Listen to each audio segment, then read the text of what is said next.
drinking of alcohol. I dislike liquor so much, I made a law in my town of Greeley, Colorado, stating that there is to be no drinking. Even though it was only 1876 and Colorado had just become a state, I hope that the city of Greeley will always remain intact. My family has strong principles, and I hope to share them with the city of Greeley as this little town feels larger now. These might come as a surprise to you, but I used to drink and smoke and waste money I did not care in the world. I have reformed my ways, and I expect the same from others. I was born in 1817 in Meeker, Ohio. I married my wife. I was a young man when I married my wife to be here. We had a fine family. Ralph, George, Mary, Rosie, and Josephine were all my children. Sadly, we lost George in 1870. But it was also the year that we moved to Union Colony. Josephine is a bit of a tomboy, but she is also an intelligent girl who will be a teacher someday. And on one strange day, when Rosie was only 3, she fell in a well and almost drowned.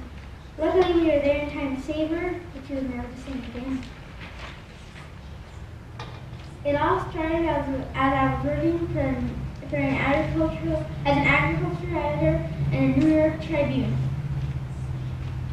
My boss, Horace Greeley, sent me to report the progress of a mobile settlement near Salt Lake City, Utah. But when I got to the Rocky Mountains, I hit a blizzard that kept me from crossing. So I stayed. Many people called it the Great American Desert, but I saw it as a utopia. 2 other people came with me, General Robert Cameron, a fine gentleman who had recently served our country in the Civil War, and my friend and businessman Henry West.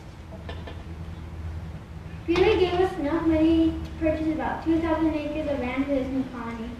Many people wanted me to name it Meeker after me, but I refused to and originally chose the name Union Colony. Later, I changed the name to Greeley after my dear friend and former boss.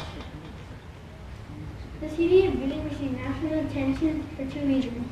First, it was involved with a famous newspaper editor, and second, it was based on unusual ideas and principles. We were a city encouraging agriculture, hard work, and strong moral principles. One of those being no alcohol. For people to be able to enter Greeley, they had to sign a certificate stating they had paid $182.50.